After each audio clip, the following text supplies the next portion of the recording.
My wife's movie club watched Minority Report. There's a ton of things to talk about in this film, and I know this movie's been reviewed a lot, but I hope you will enjoy this perspective on Minority Report.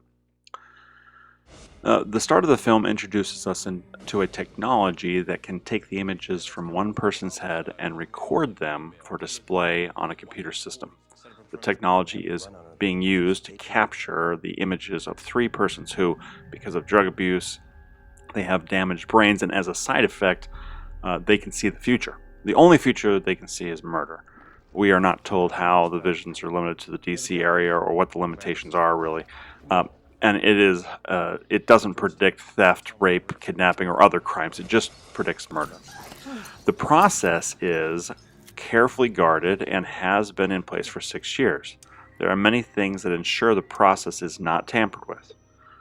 What everyone believes is that the system is infallible, and proof of success is in that all murders have been stopped. So, based on a reality number, DC went from 25 to 40 murders per year to none. Sarah! Give the man his hat.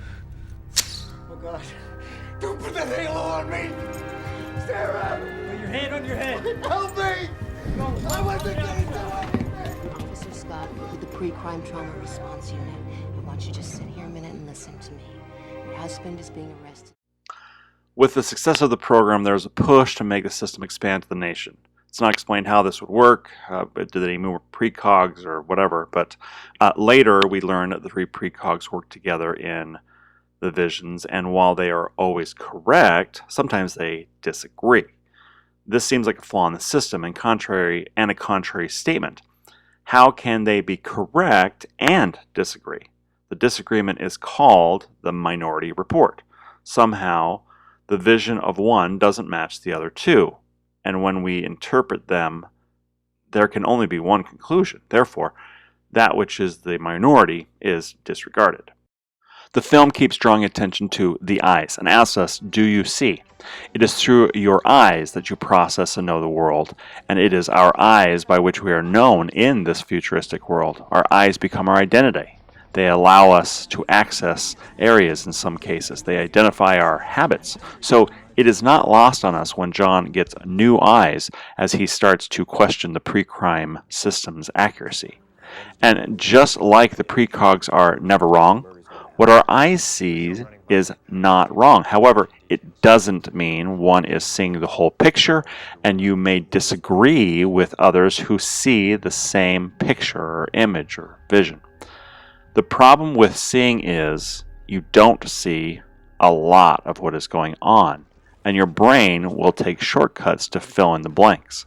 Based on your training, your experience, you fill in the blanks as you see fit instead of reaching beyond the image. All we have to run on are the images that they produce. All right, what he's doing now we call scrubbing the image, looking for clues as to where the murder is going to happen. Just like the echoes of the precogs, the team has been trained to disregard them and assign them no value for investigation. This is a world of surveillance, and judgments are made based on the viewpoint of the camera. In this future, we are not relying on memories and eyewitnesses. We are sharing sight, and our eyes see the same things they do. But we find out they are not seeing the full story. It is an incomplete story. Well, that's just an echo, precog deja vu, if you will. The really bad ones, the precog see them over and over again. Wally, erase the incoming.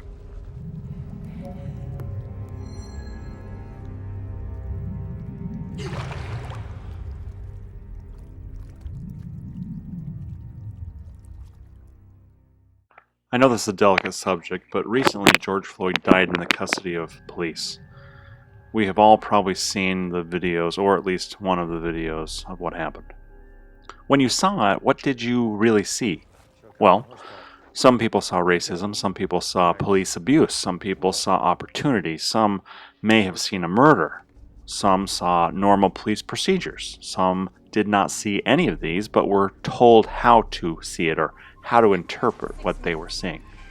My experience, and most everyone I know, thought that what they were seeing was terrifyingly horrible. That was pretty much the most unity I have seen in my lifetime.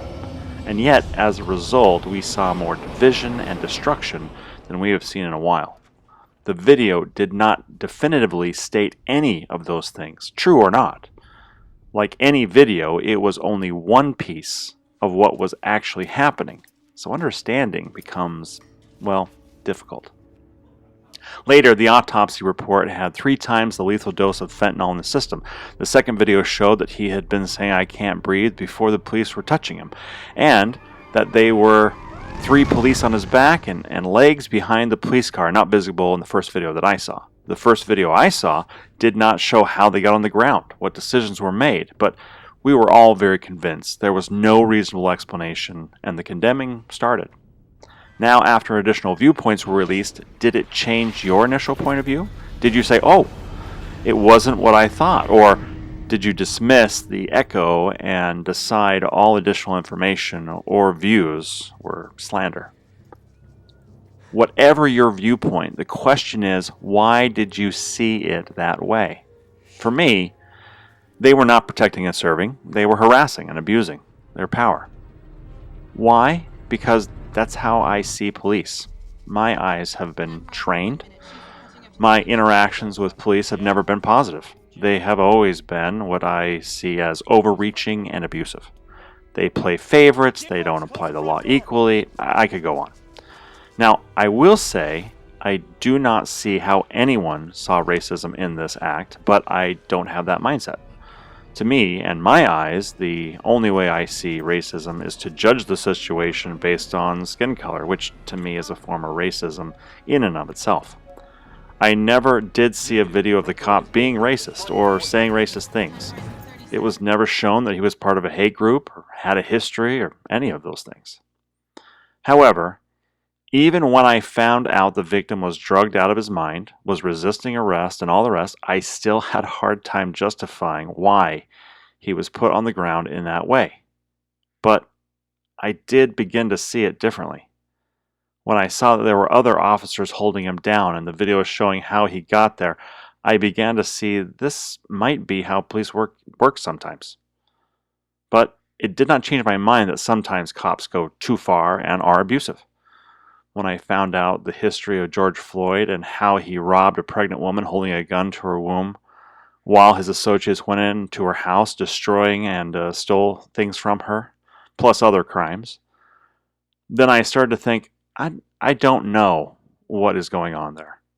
There seems to be much more to the story. The film Minority Report does not try to make a point of saying that the visions or what you are seeing was or is wrong. It makes the point of saying the visions are correct, but that they do not contain all the relevant information. Even as John Anderton goes to great lengths to show there must have been a Minority Report for his killing a man, or a different version of what happens, he finds out there is none. He will be shooting a complete stranger for no apparent reason, and yet we can learn from his example caution and patience. The idea is we have free will, we can choose, we can change. We are not captives of our first impressions and doctored information that we digest. The film shows us that the context of the situation is important, and we do not need to just be reactionary if we take control. In context, John Anderton would kill for a specific reason, and had been addicted to vengeance and drugs, which did not properly allow him to grieve or process the loss of his son. This is what allowed for him to be set up, why he was supposed to kill, because he never had closure for whomever took his son. John identifies the man as guilty based on the orgy of evidence, great use of the word by the way, and the outright admission of the crime. What other conclusion can he make? Yet, he chose to be prudent, not emotional or vengeful, and let the process work, only to find out the man is not guilty. He is part of a setup, and he is lying about what he did and asking for death as his conspiracy demands. The vision did not show any of that. The video could be played on slow and reverse and never would have been able to see those details. In conclusion, Minority Report reminds us that seeing is not always understanding, and there is a lot we are not seeing. We didn't talk about any of the moral questions of interventionism or imprisoning a man without for a crime he did not commit, or the potentially dream ending that may not have ever occurred, or the policing tactics, or the technology, or some of the really good dialogue in this movie. We didn't even talk about the film's tagline, Everybody Runs. But to keep it short, this is a good film, and there's a lot to like and a lot to think about. Thanks. Hey, don't do this. John, don't run. You don't have to chase me. You don't have to run. Everybody runs, Fletch. You know we'll catch you. Everybody runs. Look, it doesn't have to be like this, John. Everybody runs. Get your 6 sticks ready. Everybody runs, Fletch. Slow down, Chief. Just take it easy. No sudden moves, Chief. John, it's okay. Fletch. Easy does it, Chief.